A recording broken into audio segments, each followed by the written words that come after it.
అందరికీ praise lord. దేవుని నామానికి మహిమ కలుగును గాక. మీరందరూ బాగున్నారు కదా? మీరు పెడుతున్న ప్రతి ప్రార్థన రిక్వెస్ట్కి అనేది మేము ప్రార్థన చేస్తున్నాం. మా ఆశ అంతా ఒకటే, ఎక్కడైతే మీరు తృణీకరించబడ్డారో, ఎక్కడైతే అవమానించబడ్డారో, ఎక్కడైతే గుండెలు పగిలేలాగెట్టారో అదే స్థలాల్లో నా ప్రభు మీ అందరినీ హెచ్చించబోతున్నారు. విశ్వాసంతో ప్రార్థన చేయండి. ఘనమైన విజయాలు ఖచ్చితంగా నా ప్రభు మీకు అనుగ్రహిస్తారు. God bless you all. ఈరోజు ఈ వీడియో చూస్తున్న మీలో చాలామంది బాధగా ఉన్నారు. ఎందుకా బాధ? అందరూ విడిచిపెట్టేశారనా? మనం అనుకున్నవి జరగట్లేదనా? లేకపోతే మొన్నటిదాకా మనల్ని ప్రేమించిన వారే ఈరోజు మనకి శత్రులుగా మార్చబడి వెన్నుపోటు పొడుస్తున్నారని మీ బాధ? ఆర్థిక ఇబ్బందులు, మానసిక ఒత్తిళ్ళు, శరీరం నిండా బలహీనతలు ఇవన్నీ పెట్టుకొని అయ్యా నవ్వడం కూడా మేము మర్చిపోయామయ్యా అని బాధపడుతున్నారా? నేను అంటాను, ఇదే పరిస్థితుల మధ్యన మేము కూడా నడిచామమ్మా. అయ్యా ఇదే పరిస్థితుల మధ్యన మా కుటుంబం అంతా నడిచింది. కానీ ఈరోజు నోటి నిండా చిరునవ్వును దేవుడిచ్చాడు, గుండెల నిండా ధైర్యాన్ని దేవుడిచ్చాడు. ఎందుకో తెలుసా? ఆయన తన ప్రజలను ఎప్పుడు విడిచిపెట్టే దేవుడు కాదు. మీరు బాధపడకండి, ఈరోజు ఉన్నట్లు రేపు ఉండదయ్యా. అన్ని పరిస్థితులను తారుమారు చేయగలిగిన శక్తివంతుడే మనం ఆరాధిస్తున్న నజరేయుడైన యేసు ప్రభువుల వారు. అందరూ వదిలేసి వెళ్ళిపోయారని ఎందుకు కృంగిపోతున్నావు? మనుషులు దూరమైనంత మాత్రం బాధపడద్దు. మనం ఎప్పుడు బాధపడదు తెలుసా? దేవుడు మనకు దూరం అయితే బాధపడండి. దేవుడు మన ప్రార్థనలకు జవాబు ఇవ్వకపోతే బాధపడండి. ఆయన మన పక్షాన ఉన్నప్పుడు ఎందుకయ్యో బాధపడాల్సిన పని? దేవుని వాక్యం అంటుంది కదా, కీర్తనల భాగం 34 కీర్తన 18 మాట చదవగలిగితే, విరిగిన హృదయము గల వారికి యెహోవా ఆసన్నుడు, నలిగిన మనస్సు గల వారిని ఆయన రక్షించును. విరిగిన హృదయముకి దేవుడు సమీపంగా ఉండే దేవుడు ఆయన. విరిగిన వస్తువులు సర్వసాధారణంగా ఎవరో కొనరు. కానీ మన ప్రభు మనసు ఏంటి తెలుసా? ఎవరు హృదయం అయితే విరిగిపోయిందో వారికి దగ్గరగా వచ్చే దేవుడు ఆయన. ఎందుకంటే నన్ను కోల్పోవడం నా ప్రభుకి ఇష్టం లేదు.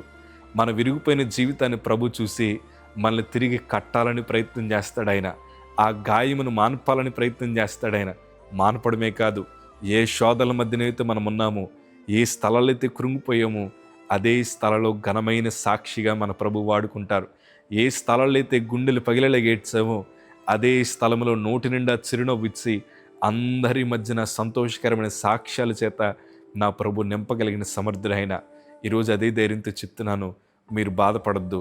మోకాళ్ళు నీ ప్రభు స్థితిలో సంతోషంగా విజ్ఞాపన చేయండి. మీ కన్నీటికి తగిన ప్రతిఫలాలు నా ప్రభు మీకు అనుగ్రహిస్తారు. ఈ విరిగిపోయిన జీవితం మన బంధువులకు నచ్చదు. మన విరిగిపోయిన జీవితం మన స్నేహితులకు నచ్చదు.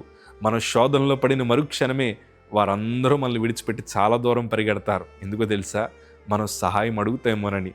ఒకప్పుడు మన ఇంట్లో తిన్నవారే, ఒకప్పుడు మన చుట్టూ తిరిగిన వారే, ఒకప్పుడు మనల్ని అభిమానించిన వారే సడన్గా మన పరిస్థితి అంతా తారుమారయ్యేసరికి అందరూ మనకు దూరం అయిపోయారని బాధపడాల్సిన అవసరం లేదు. ఎందుకంటే నీకు విలువిచ్చే దేవుడు ఉన్నాడు, నిన్ను గౌరవించే దేవుడు ఉన్నాడు, నిన్ను ఉన్నతమైన స్థితిలో పెట్టాలన్న ఆలోచన కలిగిన ప్రభులు వారు నీ పక్షాన్నే ఉన్నారు. నువ్వు ఒంటరిగా ఉండి ఏడుస్తున్నావు, ఎవరో చూడలేదు అనుకుంటున్నామో, నా ప్రభు నీ పక్కనే ఉన్నారు. నీ కన్నీరు తుడిచే సాక్ష్యాన్ని నా ప్రభు ఇవ్వబోతూ ఉన్నారు. ఎప్పుడు అనుబంధి మాట చెప్తాను కదా, అన్ని దుర్వార్తలు కొట్టివేయడానికి నా ప్రభు నూతన శుభవార్తలను పంపించగలిగిన దేవుడు ఆయన.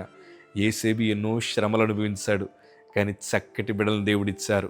ఒంటరిగానే ఆ దేశానికి బానిసగా వచ్చాడు, కానీ చక్కటి భార్య పిల్లలను దేవుడిచ్చారు. మనిషి ఎఫ్రాయిం అని పేరు పెట్టారు.